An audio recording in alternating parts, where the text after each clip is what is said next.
PCS current news में आज का हमारा विषय है कोलंबिया और उज्बेकिस्तान ने एनडीबी की सदस्यता ली। सबसे पहले देख लेते हैं पूरे एपिसोड में किन किन मुद्दों पर बात करेंगे। जानेंगे चर्चा में क्यों, न्यू डेवलपमेंट बैंक के बारे में, ब्रिक्स के बारे में और अंत में देखेंगे अभ्यास प्रश्न को। तो चलिए शुरू करते हैं। हालिया खबरों के अनुसार 17वें ब्रिक्स शिखर सम्मेलन से पहले कोलंबिया और उज्बेकिस्तान ने औपचारिक रूप से न्यू डेवलपमेंट बैंक या एनडीबी की सदस्यता ले ली है, जिससे अब सदस्यों की संख्या बढ़कर 11 हो गई है। बता दें कि कोलंबिया और उज्बेकिस्तान अब न्यू डेवलपमेंट बैंक के सदस्य बन गए हैं, जो मूल ब्रिक्स देशों के साथ साथ बांग्लादेश, यूएई, मिस्र और अल्जीरिया जैसे अन्य देशों में शामिल हो गए हैं। अगर आप भी कर रहे हैं एसएससी की तैयारी, तो जुड़िए दृष्टि आईएएस की नई पहल दृष्टि एसएससी से, जहां आपको मिलेंगी free live classes, PYQs, demo classes, notification videos और स्ट्रैटेजी। तो अभी सब्सक्राइब करें दृष्टि एसएससी। डिस्क्रिप्शन में दिए गए लिंक पर जाकर चैनल को सब्सक्राइब करें। गौरतलब है कि यह कदम वैश्विक वित्तीय परिदृश्य में एनडीबी के बढ़ते प्रभाव में बुनियादी ढांचा और सतत विकास को बढ़ावा देने में इसकी भूमिका को दर्शाता है। बता दें कि 17वां ब्रिक्स शिखर सम्मेलन ब्राजील के रियो डी जनेरियो में आयोजित हुआ है। अब जान लेते हैं न्यू डेवलपमेंट बैंक या एनडीबी के बारे में। इसे 2015 में ब्रिक्स देशों ब्राजील, रूस, भारत, चीन और दक्षिण अफ्रीका द्वारा स्थापित किया गया था।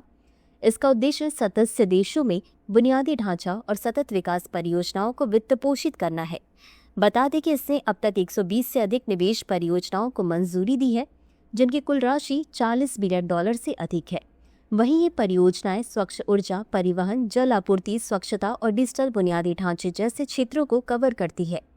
बता दें कि इसकी अध्यक्षता और उपाध्यक्षता की जिम्मेदारी ब्रिक्स के संस्थापक देशों के बीच निर्धारण के आधार पर दी जाती है। यह सदस्य देशों के बीच सहयोग और ज्ञान साझा करने का एक मंच है, जिससे आर्थिक वृद्धि और स्थिरता को बढ़ावा मिलता है। अब जान लेते हैं ब्रिक्स के बारे में। यह अब 10 देशों का समूह है। ब्राजील, रूस, भारत, चीन, दक्षिण अफ्रीका, मिस्र, संयुक्त अरब अमीरात, इथियोपिया, इंडोनेशिया और ईरान।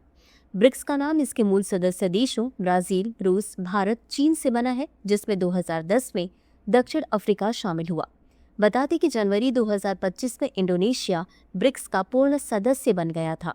पहला ब्रिक्स शिखर सम्मेलन 2009 में रूस में आयोजित किया गया था। इसी के साथ अंत में देख लेते हैं आज के अभ्यास प्रश्न को। न्यू डेवलपमेंट बैंक के संदर्भ में निम्नलिखित कथनों पर विचार करें।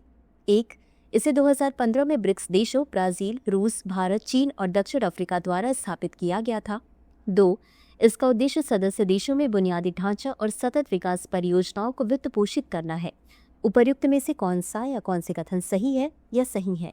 ए केवल 1, बी केवल 2, सी 1 और तो दोनों, डी न तो 1 और न ही 2।